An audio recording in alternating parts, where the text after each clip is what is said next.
One computer scientist at MIT became so disillusioned that he decided to build a computer program that would parody these hopeless attempts. He was called Joseph Weizenbaum, and he built what he claimed was a computer psychotherapist. Just like a therapist, people could come and talk to the machine by typing in their problems. Weizenbaum called the program Eliza. He modelled it on a real psychotherapist called Carl Rogers, who was famous for simply repeating back to the patient what they had just said. And that is what Eliza did. The patient sat in front of the screen and typed in what they were feeling, and the program repeated it back to them, often in the form of a question. Men are all alike. In what way? They're always bugging us about something or other. Can you think of a specific example? Well, my boyfriend made me come here. Your boyfriend made you come here? He says I'm depressed much of the time. I'm sorry to hear that you're depressed.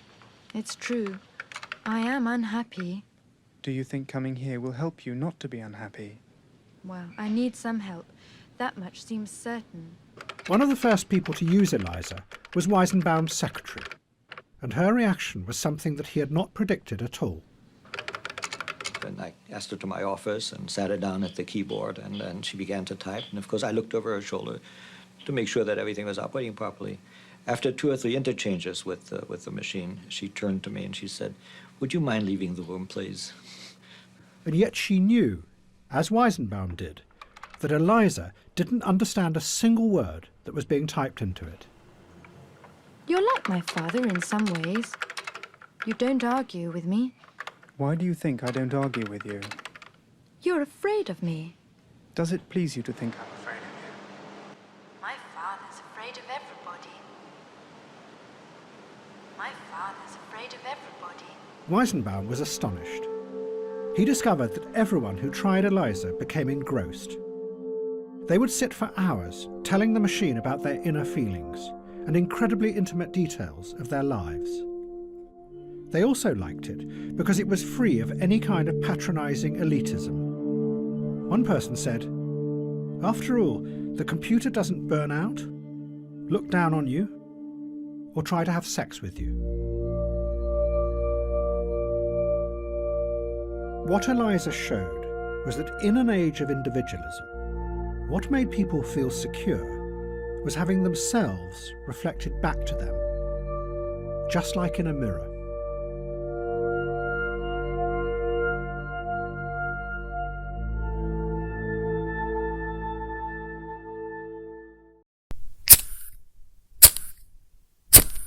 It's a shocking reality. Many Americans struggle with basic facts. In one survey, roughly 20% of US adults insisted the sun orbits the earth. You shouldn't have to be an intellectual to know otherwise. This isn't just trivial ignorance, it's a symptom of a deeper sickness, anti-intellectualism. But where did this attitude come from and why does it persist? To answer that, we must look back to America's roots and forward through its culture. Contrary to what you might expect, American distrust of experts is old. Historian Richard Hofstadter traced it to the nation's founding values. Early Americans were fiercely egalitarian and pious in a religion of the heart, favoring the common sense of the people over inaccessible musings of professors. In other words, ideas were tools for living, not ends in themselves. Even business leaders bought into this. Knowledge mattered only for its cash value. This bred a popular view that intellectuals were aloof elites, out of touch with real life. Hofstadter noted that many dissenting thinkers felt morally on trial for being intellectuals and reacted by railing against common wisdom, only pushing themselves further into the margins. This legacy of suspicion and hostility toward the life of the mind set the stage for the culture we see today. Our founding heroes valued critical thinking, but the broader society began to prize heart and hustle over headiness. As schools shifted to teach more technical skills and less rigorous academic content, core knowledge was devalued. Hofstadter even warned mid-20th century that education reformers were treating academic subject matter as secondary to utility. In sum, anti-intellectualism did not spring up overnight. It grew from pride in egalitarianism and practicality. But that was just the beginning of the story. The real turning point came with a new force in American life, mass media. Enter television. In the 20th century, a new kind of media emerged that reshaped how Americans think. Neil Postman famously argued that TV turned public discourse into show business. It gave us the illusion of being informed while actually creating a flood of trivial information that he called disinformation. In Postman's words, TV news didn't lie outright, but it mixed in misplaced, irrelevant, fragmented, or superficial information that makes people feel knowledgeable without true understanding. On television, images and emotions became the true currency of communication. As Neil Postman observed, Americans no longer exchanged ideas so much as they exchanged impressions. What mattered most was not the weight of one's reasoning, but the resonance of one's appearance. Debates ceased to be measured by the strength of arguments, and instead were scored by who smiled more convincingly, who spoke in sound bites that fit neatly between commercial breaks. Nixon didn't just lose because he was dishonest, he lost because he looked dishonest under the unforgiving glare of the camera. Reagan, by contrast, didn't persuade with policy so much as with presence. He simply looked like the kind of man Americans wanted to trust. This shift carried profound consequences. Television taught politicians that performance was more valuable than principle, that the theater of looking right outweighed the substance of being right. It rewarded charisma over competence, optics over truth.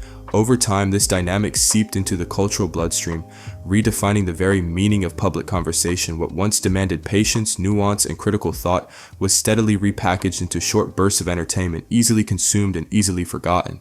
Perhaps I can help you, Chuck. I think the election was a victory for good government. It might also be called a victory for propaganda. But that would have been equally true if our opponent had won. But how can you study it? Well, you can begin by investigating the techniques of propaganda. Here, I've listed some of the main ones. Glittering generalities? What is a glittering generality? That headline you were quoting, a victory for good government. Good government is a phrase we use many times during the campaign. We said the mayor stood for good government and promised good government. But it's true, isn't it? What's true? What does good government mean? Is the mayor's idea of good government the same as yours? I see. It's a glittering generality. One of the best. There's another. Yes. And why do you suppose our opponents chose that phrase? I guess because everybody likes a real American. Right. And they wanted to transfer that liking for a real American to Mr. Butler. A day or so after that poster came out, I said in one of my campaign speeches, our opponent advertises himself as a real American. I say he is unreal, unrealistic. He is a visionary, a theorist, a dreamer. He is so thirsty for public office that like a weary traveler in the desert, he sees a mirage, and he is trying to sell it to you as real. There. Now what would you call that? That's name-calling, visionary, theorist, dreamer. That's right. And those are very polite names. For my collection of propaganda materials, I've made a special record of part of one of Mr. Butler's radio speeches. Mayor Cooper asks that he be judged by his performance in office.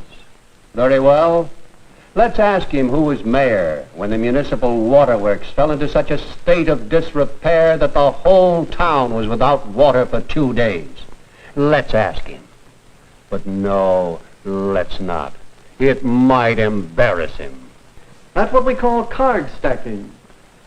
Cooper was mayor when the pumping station broke down, but it was the men in office before him who allowed it to get into such a rundown condition, and it finally gave way before he could get anything done. And card stacking is choosing some facts and leaving out others, and arranging them to suit your purpose. Now, did you see our little campaign movie? Yes, a couple of times. Well, let's look at it again. Land sakes. A body hardly has time enough. The house to clean, the washing to do, and the men folks to feed. They like their chocolate cakes, too. But I do want to take time to tell you that I've known Dick Cooper ever since he was knee-high to a grasshopper. He comes of a good, respectable family, just as honest as the day is long. And he knows our town. He's one of us. That's why I'm going to vote for Mayor Cooper. And all my friends are going to vote for him, too. Recognize the technique? That must be what you call plain folks. That's right. You'll find many versions of the appeal based on the common man, the man on the street, log cabin to president. Now let's look at the rest of the movie. Yes, Mrs. Hamline is voting for Mayor Cooper. Her friends are voting for Mayor Cooper. Your friends are voting for Mayor Cooper. The people know what they want, and what they want is Mayor Cooper. Don't you be left behind. Get on board the Victory Special. Vote for Mayor Cooper and ride with him to victory. That ending's easy to spot. It's the bandwagon. Yes, the propaganda we've been talking about is easy to detect. But a great deal of propaganda is much more hidden, much harder to detect. That's what's bothering me. Even in a small local election, there's so much propaganda. That poster, a real American. It uses a transferred device. Does that mean it isn't true?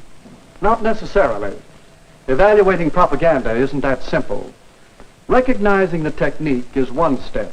Another step is to know the purpose. What is the purpose here? That's easy. To get people to vote for Butler. Yes, to persuade people that Butler is the better man, to move them to vote for him. In short, to sell Mr. Butler to the voters. You'll find that the purpose of most propaganda is to persuade people to believe something, to do something, or to buy something. All right. But it still doesn't answer my question. No. Your next step, and it's a big one, is to get the facts.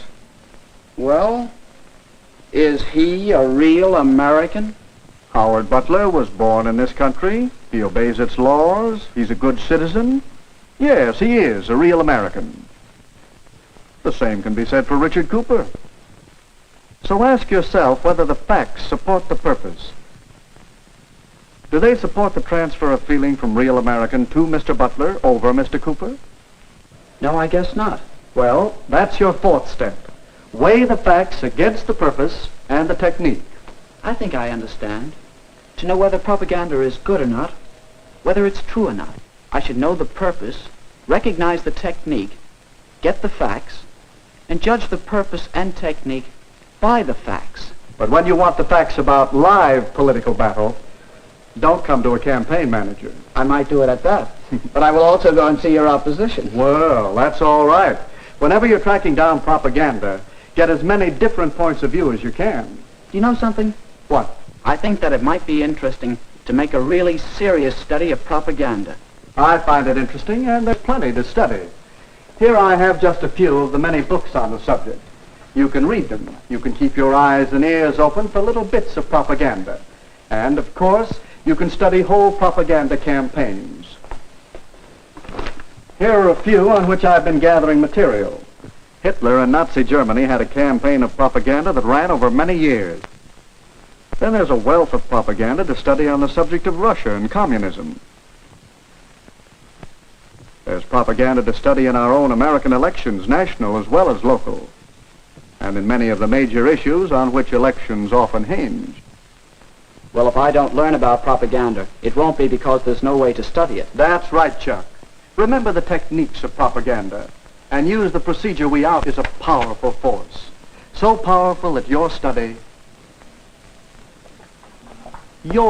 of propaganda is important not only to you, but to me, and to the world. Postman warns us that when serious dialogue is reduced to spectacle, the collective intellect of a nation begins to erode. The issues that shape people's lives get flattened into slogans, the deep work of democracy is treated as another variety show, and the citizen becomes more spectator than participant. Distraction takes the place of deliberation, trivia replaces truth, and what should bind a society together, shared understanding, gets drowned in the noise of endless entertainment. The danger then is not merely that we laugh when we should be thinking, but that eventually we lose the capacity to think at all. When politics, culture, and even morality are filtered through the logic of television, the result is a form of cultural infantilization, a baby talk version of discourse, where the hard edges of reality are softened into digestible images. And when a people grow accustomed to baby talk, they risk surrendering not just their attention, but their very ability to govern themselves. That, Postman argues, is the true path toward cultural death, not through tyranny or censorship, but through distraction so total that truth becomes irrelevant. At 43, JFK is one of the youngest men to ever run for president. His hip approach to campaigning injects a new energy to politics. I come to the Bronx as an old Bronx boy. I used to live in the Bronx. The handsome young senator has a lot to overcome.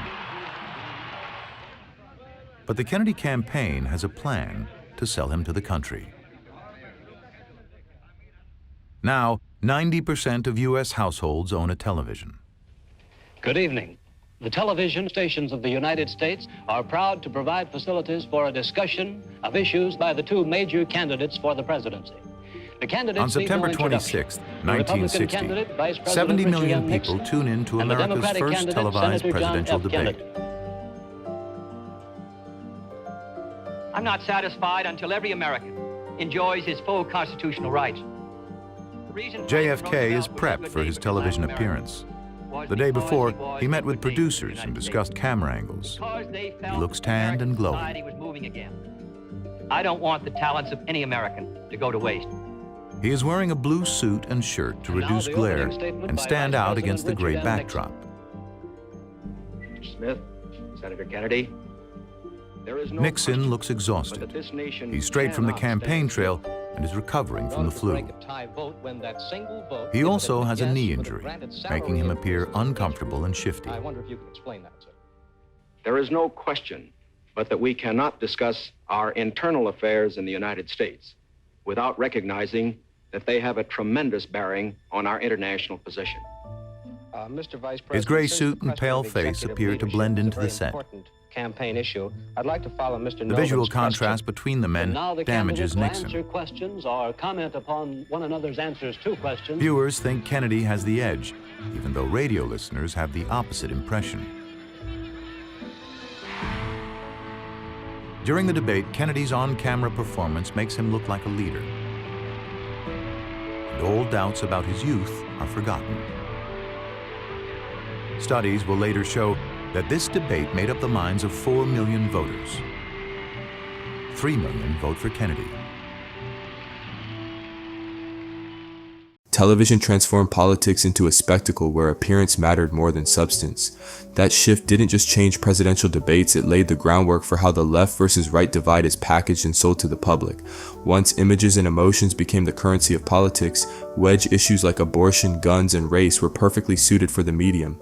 They could be dramatized in 30-second clips, boiled down into slogans, and repeated endlessly to keep viewers hooked. This is why divide and conquer politics thrives. People aren't exchanging ideas, they're exchanging images and emotions.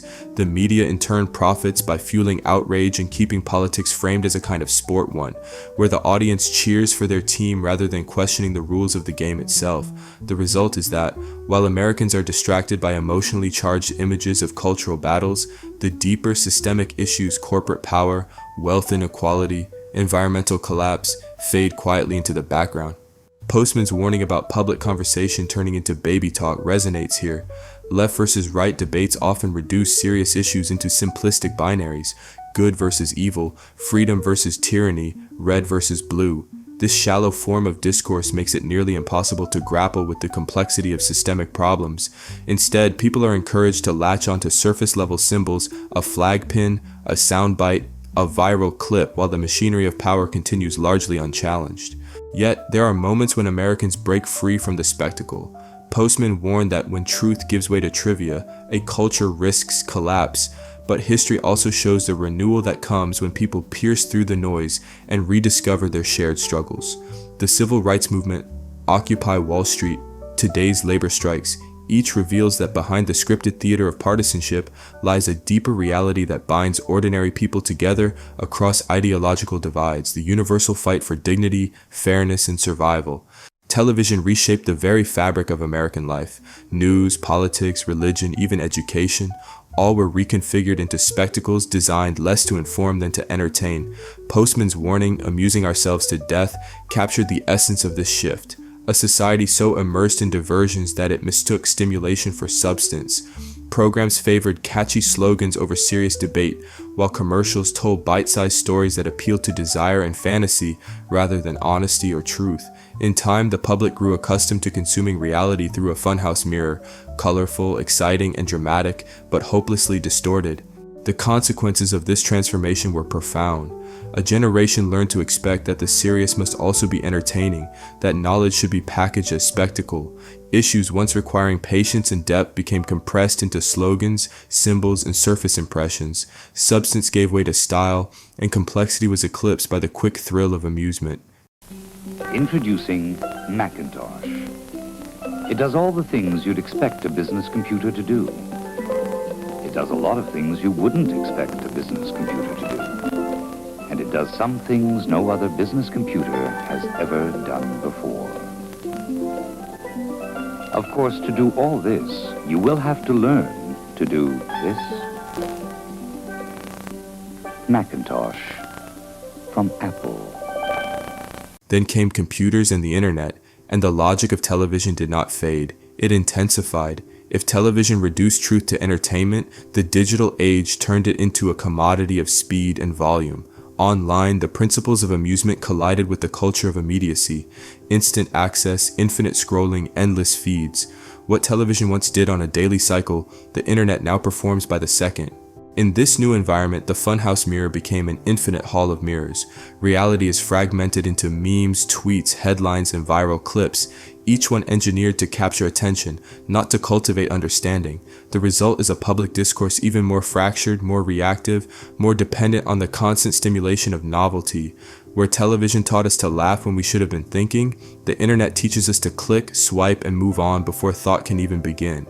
And so the question lingers, if a society could amuse itself to death in the television age, what happens when the distractions multiply infinitely, when attention itself becomes the most valuable commodity? The danger is no longer just trivialization, it is disorientation. A culture that cannot distinguish truth from spectacle, fact from entertainment, risks not only cultural decay but a collapse of its shared reality altogether. As America entered the digital age, Neil Postman argued that something profound had shifted. He called it Technopoly, a condition where technology is not merely a tool we use, but a power we revere. In this new order, culture no longer grounds itself in wisdom, tradition, or moral vision.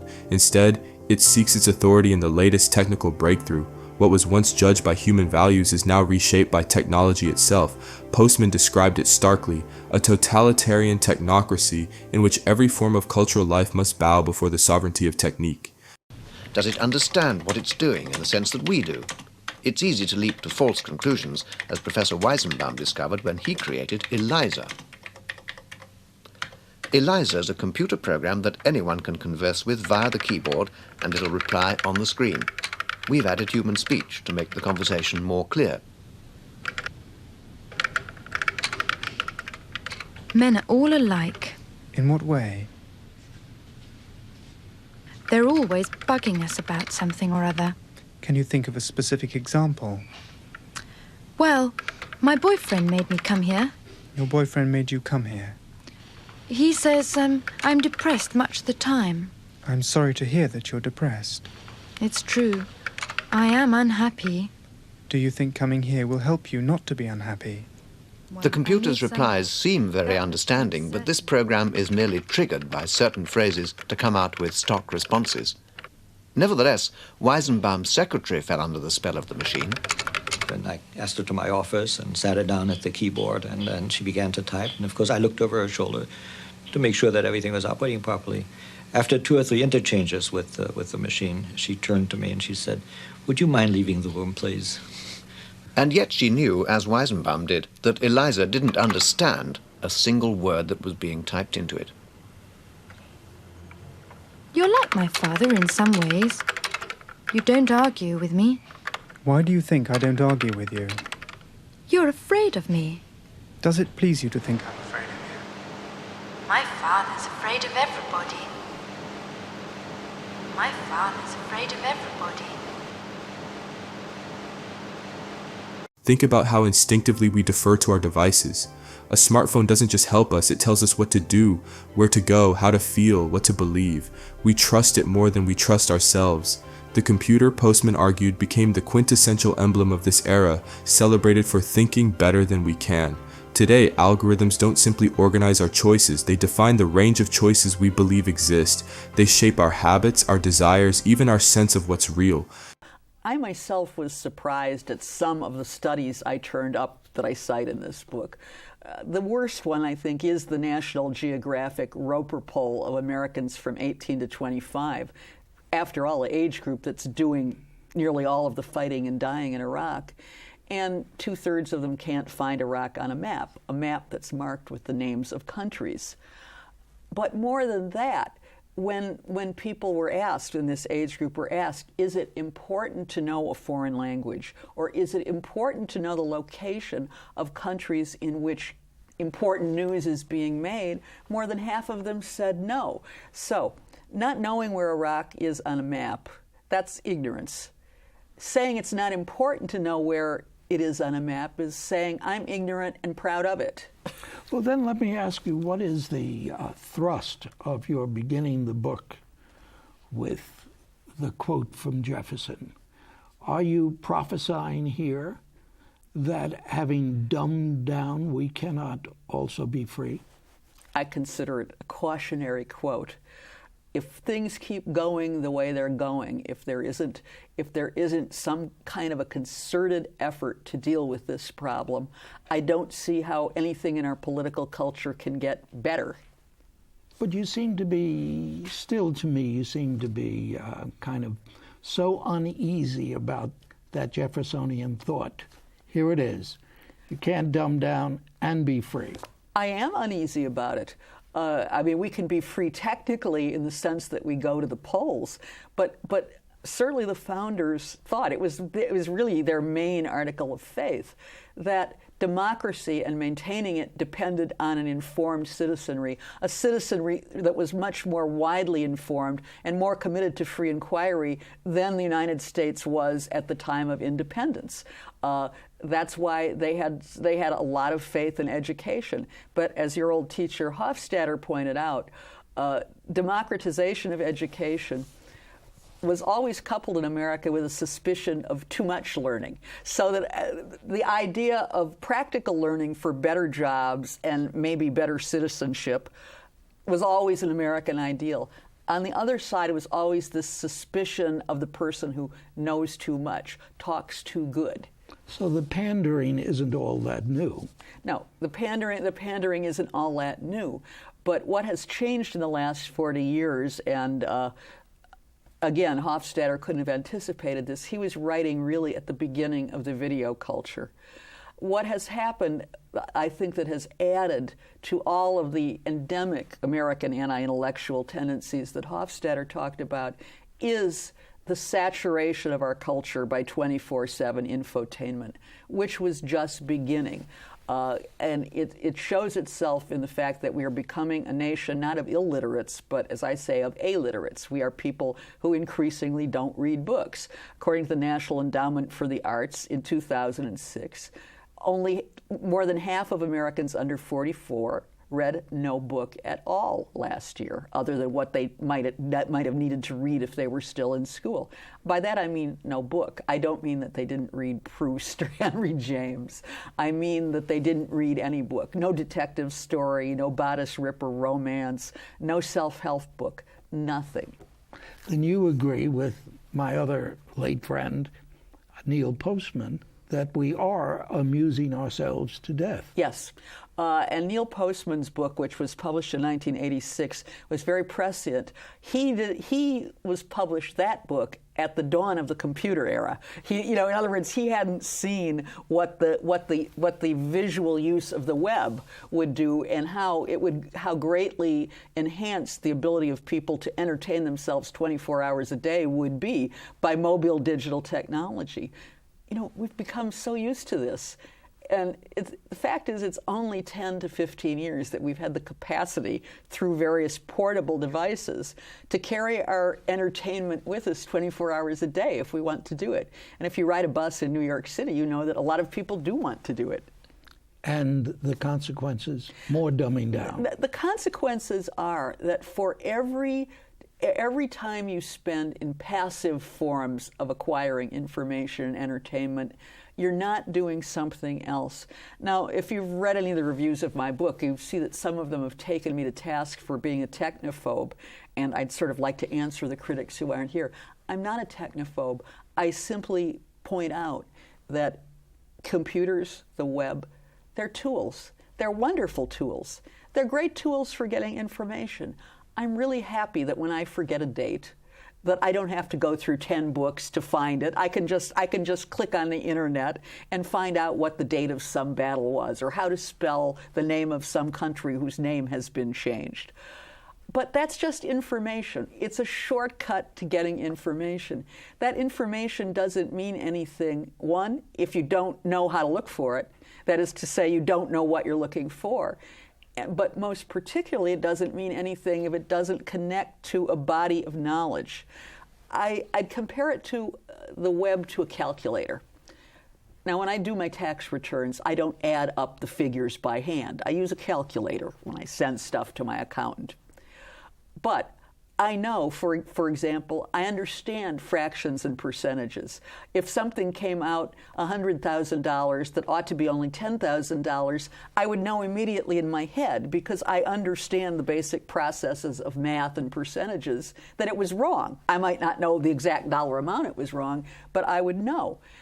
But kids who only learn calculators can get the right answer, but if the calculator goes haywire, they'll be at a loss if they don't understand percentages and fractions. And just as an aside, our 15-year-olds are nearly at the bottom in all developed nations in their math literacy. So this is a kind of across-the-board thing. Well, the relationship of computers to knowledge is very much like the relationship of calculators to math.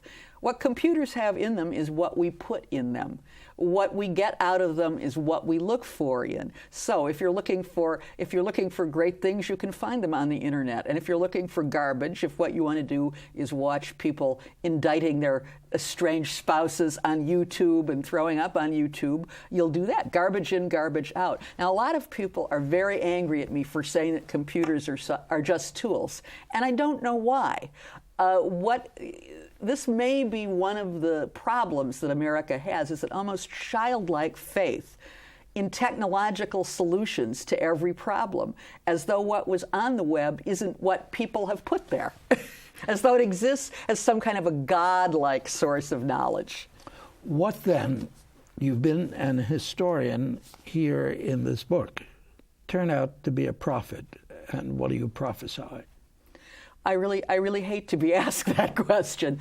I don't feel very optimistic.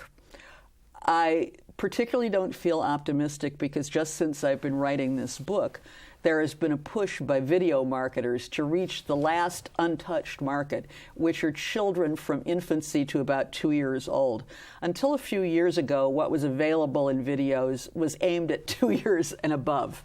Now they're promoting various things like Home Box Office's Classical Baby. They're promoting it for infants from 6 months old. And when pediatricians, so the American Academy of Pediatrics says there is no safe level of viewing for kids that young because it stunts vocabulary development, among other things. A psychiatrist from Harvard Medical School, who, guess what, is also a consultant to HBO, came out with the incredible statement: to say that this kind of TV for babies is bad is tantamount to saying that art is bad. Well, this shows you, this is the reason I called this book The Age of Unreason, by the way, and did not use the word anti-intellectualism in the title. This is obviously a very well-trained man making an utterly unreasonable statement. Unpaid, well-trained person, do you think? I wouldn't know. I assume nobody. I assume when you're a consultant to HBO, you get a consulting fee. You and I have to think about still another field, and that is prenatal use of television. Maybe there are bucks to be made there. Okay, you and I. You mean put a camera in the woman's uterus? I see it. I see it coming. The result is a profound reordering of the mind. Once deep thought required patience, weighing evidence, reflecting on memory, wrestling with contradictions. Now the very possibility of contemplation erodes under the constant hum of instant answers. Why wrestle with a question when Google can deliver a response in less than a second? Why cultivate memory when every fact can be retrieved with a tap? In this way, technology seduces us into outsourcing not just our labor, but our very capacity for judgment. And with this outsourcing came the flood. In Technopoly, the problem is not scarcity of information but glut, an avalanche of data, pouring in faster than we can absorb or evaluate. More words, images, and statistics are produced in a single day than an individual could process in a lifetime. The sheer volume overwhelms, leaving us not enlightened, but numb. Spelling and grammar are corrected before we notice mistakes. Recommendations appear before we even articulate what we want. Tools meant to liberate us from drudgery end up eroding the very skills and sensibilities that once defined human intelligence. In short, convenience has its price. What began as assistance quietly becomes dependence, and dependence hardens into submission. When every dimension of culture, education, politics, even personal identity is filtered through the logics of efficiency, optimization, and speed, technology ceases to serve us. Instead, it masters us, rewriting our priorities in its own image. And beneath this transformation lies an even more unsettling development, the destabilization of truth itself. Facts once considered sacred in science and policy have become malleable, subject to fashion, manipulation, and persuasion. In the world of Technopoly, the line between truth and falsehood is not guarded by reason or evidence, but mediated by platforms, algorithms, and the whims of viral attention. In such a world, Postman feared, we don't merely lose control of our tools, we risk losing our grip on reality itself. By the closing decades of the 20th century, politics had fully merged with spectacle. In the landscape Neil Postman warned about, truth no longer stood as the foundation of civic life, it became optional, even negotiable. Cultural critics like Susan Jacoby saw a dangerous decline, a decay of reason itself. In works such as The Dumbing Down of America and The Age of American Unreason, she argued that political rhetoric increasingly rewarded charm over substance and charisma over evidence. What mattered was not whether something was true, but whether it was persuasive, catchy, and emotionally resonant. Television news accelerated this trend by teaching audiences that truth was always a matter of balance, that every issue had two equal sides, even when one was entirely fabricated. Jacoby called this dumb objectivity, the misguided belief that fairness requires giving myths the same platform as facts. The result was an intellectual flattening where reason and superstition shared equal billing. She pointed to chilling examples. After 9/11, a major magazine ran a serious feature on biblical end times prophecies, as if rapture theology were simply another perspective to weigh alongside history and geopolitics. No secular scholars were interviewed, only those predicting divine apocalypse. Jacoby compared it to saying 2 + 2 = 5 according to some, while mathematicians insist it equals 4. When media elevate fringe beliefs to the same level as science, the public loses its compass, the line between knowledge and fantasy blurs, and society drifts into a fog where evidence is only one opinion among many. In politics, the effects were just as corrosive. Catchy slogans replaced serious debate, and emotional appeals proved more effective than rigorous reasoning. Leaders realized they didn't need to be truthful, they only needed to appear sincere. Once one side embraced this strategy, the other soon followed, plunging discourse into a race to the bottom. Voters, left without clear signposts, had to navigate a political landscape where truth was no longer anchored in evidence, but floated with the tides of feeling and persuasion. Jacoby's research shows how this collapse of standards reshaped the public mind. Polls revealed Americans holding contradictions without noticing them. Large numbers believed in miracles and angels, while half rejected evolution, placing faith-based folk beliefs on par with empirical science.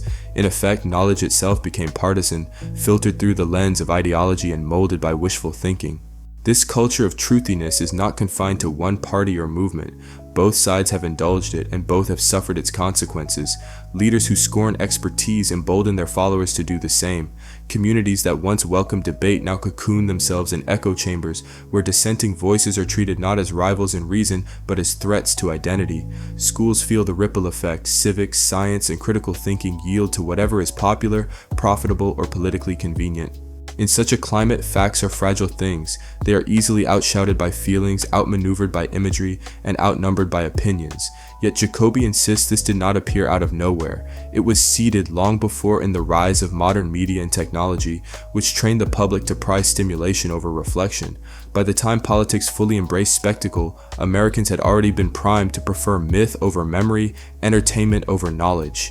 This is the crisis of our age, not just misinformation, but an overarching crisis of memory and knowledge. A culture that forgets its past, distrusts its experts, and blurs the line between reality and fantasy is not simply uninformed, it is unmoored. And in that unmooring lies the deepest danger of all. Good business. Look, I'm quite serious. you are considered anti-technological. I'm so frequently called a Luddite to my face. What is going to happen? Others don't seem to have experienced, though if you turn to Europe, you see that the electronic revolution excuse me, has taken hold even more than it has here, but seemingly not with the same educational consequences. I think that is a really important question, because obviously the empire of infotainment doesn't have any national boundaries. What makes us more susceptible in other cultures to the worst as opposed to the best parts of the digital revolution? I think one of the things that makes us more susceptible is something I already mentioned, which is our kind of love affair with technology, the idea that it is more than it is. The other thing that makes us more susceptible, I really believe, is the fact that everybody who is brought up since World War II, let's say, everybody my age and younger, has been brought up with the idea that we're number one. We're number one covers a multitude of sins. It's almost like a thumb-sucking security blanket saying we don't have to do anything more. And when you look at these studies about our math and our science students and so on, you know that we're not going to be number one much longer. In many areas, such as manufacturing, we're no longer number one. In certain scientific areas, we are also on the verge of not being number one. And certainly this has, but the idea that we're number one is very, very powerful. And in a way, it kind of impedes thinking about solutions, because if you just fall back on we're number one, and also American exceptionalism, we're different, we're better, and don't look at what's really happening in the world, then you don't think about solutions. Now, I have to say, since I published this book, I have received literally thousands of emails from young parents who are concerned about this. All I wanted to do with my book was to start a conversation about this subject, which has to precede anything we might do at the public level to impede some of these forces that are dumbing us down. And one of that conversation has to be about how we use our own time and how we allow our young children, because those are the only people parents have any control over. Once they go off on their own when they're about 6 or 7, you have less and less control over them. I've had so many people come up to me after talks and say, I'd love to read more, but I just don't have the time. Well, what we have to be thinking about as part of this conversation is, why don't we have the time? In our households, we have the time to have television on 7 hours a day. Young boys have 3 hours a day to spend on video games. Now, if you are spending all of your time on these things, whether you're a parent vegged out on the couch, or a kid using video games or spending hours on MySpace, then of course you don't have time to read books. Of course you don't have time to think quietly. You don't have time to do any of those things, but there isn't any law that says we have to keep spending our time this way. And by the way, I'm not one of those people who thinks that nobody should ever watch TV or you should never let your kid watch a video. The problem is let's say the hour when you put a kid in front of a video, when you come home and you want to talk to your spouse and you want to have an hour of uninterrupted adult conversation, that's not a problem. The problem is when that hour turns into 2 and 3 and 4 and 5 habitual hours, when it occupies the weekends. That's the problem. And that, I believe, is the first force dumbing down our culture. All of the others, in a way, are secondary to it. The soundbite that has become our political culture is a product of this culture of infotainment. It's strange to me that what you don't say is that the American motto or theme or whatever you might want to call it, that the bottom line is our bottom line, and that we lure our children into these things. I'm surprised that you don't do that, but let me ask you something. You say toward the very end of your book, memory has been the greatest civic casualty of the past 50 years. Yes. What do you mean? Yes, because, and again, this is part of our political process. Look, we have heard almost nothing about the war in Iraq in the political campaign in the last 2 months. We heard a lot about it at the beginning. Why? Because there aren't quite as many Americans dying with the surge. So the personal arguments between Hillary and Barack have pushed the war off TV. We can't seem to be able to carry through a conversation about an issue unless bombs are exploding in our own faces. And when I say that memory has been a casualty, to talk about the war in Iraq, you have to talk about how it started, which means that you have to be able to remember what happened 5 years ago. And only in America, I think, could somebody say that their vote 5 years ago didn't matter and that was what everybody was doing then, and have that accepted. To discuss anything intelligently that's a matter of policy, you have to have some memory. And again, I think the video culture is very much a part of that. I make no brief for a lot of the junk that appears in newspapers and in many books. But if you see something wrong in a book, or in the newspaper for that matter, something that doesn't quite track with you, you can go and compare it with other sources and look at a lot of things. When I hear a candidate saying something on TV, chances are I'm only half paying attention with half an ear anyway. The soundbite is gone, except when they endlessly loop things like the Reverend Jeremiah Wright. The soundbite is gone, and you have the opportunity to think about it. Now, all of this stuff is there on the web, that's right. And you can use the web to do this kind of thing, but very few people actually do, except for the most sort of intensely politically interested people. Newspapers, for instance, 10 years ago thought online editions were going to save them.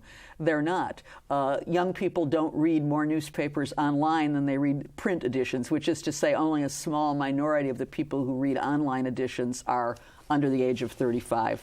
And also, people read less online of a newspaper than they read of a print edition. People who want to look at sports go to the sports scores, the latest political brouhaha, you go to that. But the experience of reading the whole newspaper is gone. And I think that what we do, I argue, on the internet is not reading. It's like being a vulture, swooping down for bits of information. That's what I do when I'm looking for a fact for my articles. It's what anybody who's using the internet for work does. It's not the same experience as sitting and reading and thinking about it and letting it brew in your head. Because the whole purpose of the internet, its beauty as well as its horror in terms of intellectual culture, is its quickness. We don't want to spend time with it. we want to spend time with it, but not with any one thing to read on it. Would you consider it inappropriate for one to suggest that maybe the best thing for us to do then is to accept, not relish, but accept your description, and it is an accurate, in my estimation. I don't think anybody really challenges your description of what is happening to us. Oh, yes, they do. Well, they may not like it, your description. You're putting your finger on where we are and who we are. But don't we have an obligation to think through instead a different framework, educational framework, a different political framework, if we ourselves are becoming such a different people? If memory and the loss of memory is so important, why protest so much? Why not instead think in terms of what kind of politics will we have in the future? Well, people have thought in terms of what kind of politics we'd have in the future in a stupid society. Aldous Huxley thought about it in Brave New World, which I think is much more of a paradigm of what we have today than Orwell's. Orwell's embodied an idea of a tyranny from the top. But Huxley's, I think, and I'm not the first person to say this, Neil Postman made this observation first. Huxley envisioned a world in which people wouldn't care very much about what their rulers were doing because they were sort of drugged by pleasure. In his case, literally drugged. Our drug, in addition to literal drugs, our drug is this infotainment that surrounds us. And I think that we have already had a vision of what the future would be like, in a society more extreme than ours. And I don't see anything to do except try to fight it with those people who are willing to fight it. There are teachers who are willing to fight it. There are parents who are willing to fight it. I don't want to think about the creation of a culture, which will happen anyway if we continue to go the way we're going. I don't want to think about the creation of a form of politics that would be as dumb as we have become so far. Susan Jacoby, maybe we're going to have to think the unthinkable. In the meantime, I hope as many people as possible read The Age of American Unreason, and thank you so much for joining me today. Thank you. By now, a deep distrust of experts runs through much of American life. You can see it in who people choose to believe. A National Science Foundation survey recently lamented that large numbers of Americans cannot answer basic science questions, a problem so acute that the U.S. now lags behind Europe in measures of general scientific knowledge. In politics, this skepticism has been weaponized. President Donald Trump made scorn for scientists and officials part of his brand, calling climate scientists hoaxsters and dismissing public health leaders as idiots. The hostility wasn't merely rhetorical. Polls confirmed that at any given time, roughly a third of Americans embrace openly anti-intellectual views. What does this look like in practice? It means people often prefer certainty over curiosity and charisma over credentials. For instance, a 2009 survey showed 2/3 of Americans believed abstract intellectual discussions were not useful for politics, compared to just 17% who valued them. About 1/4 of the population believes intellectuals have a negative impact on society. Confidence in higher education has collapsed as well. Only about 1/3 of Americans say they trust colleges and universities today. In a culture that once regarded education as the ladder of opportunity, the ladder itself is now questioned. The cost of this suspicion is staggering. When expertise loses credibility, collective knowledge erodes. Postman described this shift with his metaphor of the citizen becoming an audience. Once that happens, public life is staged less like a serious debate and more like a vaudeville act performed for amusement, not understanding. Susan Jacoby captured the irony. Half of Americans claim the Bible as literal truth, yet most lack even a basic grasp of its contents. It is not simply ignorance, but a hollowing out of knowledge itself, where belief becomes unmoored from study and understanding is optional. Still, critics insist the decline is not irreversible. Jacoby and Postman sounded the alarm, but researchers like Matt Mata emphasize that anti-intellectualism, though prevalent and pernicious, is not destiny. His recent studies suggest that curiosity is the key. When Americans cultivate genuine interest in science, they become more receptive to evidence, even on polarizing issues like climate change. That finding points to a practical path forward: schools that nurture wonder, free access to museums and libraries, open educational resources that invite exploration rather than demand rote learning. The more people feel invited into knowledge, the less alien and elitist it appears. Yet even with this hope, the warnings of dystopian literature feel uncomfortably close. Aldous Huxley's Brave New World imagined a society not destroyed by pain, but lulled into passivity by pleasure. Postman argued that Huxley foresaw America's fate. In Huxley's world, people did not resist because they were oppressed, but because they no longer noticed. They did not know what they were laughing about and why they had stopped thinking. Distraction was enough to dissolve critical thought. That vision echoes eerily in our daily lives. Netflix queues, endless scrolling, social media feeds designed to grab our attention but never let it settle. Like Huxley's conditioned citizens, we binge to forget, but often without realizing what we're forgetting. The casualty is not just time, but thought itself. The capacity for reflection, skepticism, and the slow work of understanding. As Postman warned, serious public life has been reduced to baby talk, and our culture to a carnival of distractions. It is no surprise that truth itself seems powerless. In such an environment, the real danger is not that people are deceived, but that they stop caring whether they are deceived at all. From the austere classrooms of the 18th century to the endless scroll of today's TikTok feeds, one truth becomes undeniable. Anti-intellectualism in America did not emerge by chance. It is the result of deep cultural currents, centuries in the making, that have shaped how we view knowledge, authority, and truth itself. The disdain for expertise, the suspicion of critical thought, the elevation of entertainment over inquiry, these are not isolated trends, but the culmination of choices baked into the nation's cultural DNA. Yet recognition is not resignation. Awareness is the first step toward renewal. Thinkers like Richard Hofstadter, Neil Postman, and Susan Jacoby have already charted the terrain, offering us not just criticism but also a compass. Hofstadter exposed how populist suspicion of intellect corrodes democracy. Postman warned us that a society enthralled by entertainment and technology would surrender its capacity for reflection. Jacoby reminded us of the enduring worth of rational inquiry in the face of cultural amnesia. Their message converges. If we wish to preserve freedom, we must first reclaim our capacity to think. Postman's admonition remains urgent. We must see and understand what our technologies are doing before they redefine what it means to be human. To ignore this is to accept the quiet tyranny of distraction, where the loudest voice replaces the wisest and where the constant stream of novelty numbs us to deeper meaning. So the question is no longer abstract but existential. Will America awaken to these warnings, or will it sleepwalk into Huxley's nightmare, a world where truth drowns not in censorship, but in irrelevance? The answer is not foreclosed. It is still possible to ignite curiosity, to teach not just information but wisdom, to demand discourse that elevates rather than entertains. Democracy, fragile as it is, has always depended on an informed citizenry. When citizens cease to think critically, they become spectators, vulnerable to manipulation. But when they reclaim the habits of questioning and reflection, they become participants in shaping their collective destiny. History itself offers reassurance. From the free thinkers of the Enlightenment to reformers who challenged ignorance in every generation, knowledge has always found allies in this land. The choice before us could not be starker. We can remain passive consumers, amused to death by the flickering screens that substitute distraction for meaning, or we can become thinkers once more, insisting that truth still matters, that evidence still counts, and that reason is not obsolete. The path forward will not be easy, but the alternative, the slow erosion of intellect, freedom, and meaning, is far costlier. In the end, the question is simple but profound. Will we choose comfort, or will we choose consciousness?